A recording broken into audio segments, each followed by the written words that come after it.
নমস্কার, আমি অনিন্দিতা।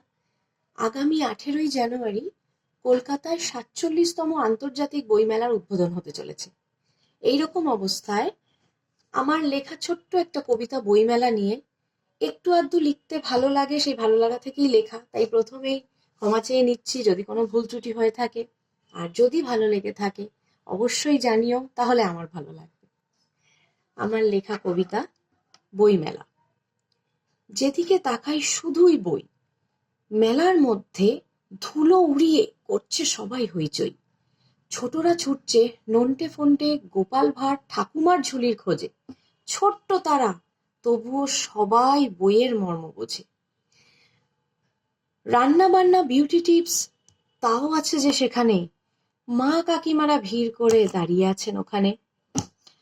ওদিকে রয়েছে কাকাবাবু, শার্লক হোমস, ফেলুদার মতো গোয়েন্দারা। এখানে উৎসাহী বেশি স্কুল কলেজ পড়ুয়ারা। অফিস ফেরত বাবুরা ঢুকে পড়েছে হঠাৎ।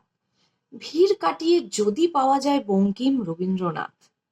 হরেক রকম বইয়ের মাঝে ছোট্ট মেয়ের বায়না, মাকে পড়ে শোনাবো বাবা, একটা বই কিনে দাও না। নমস্কার।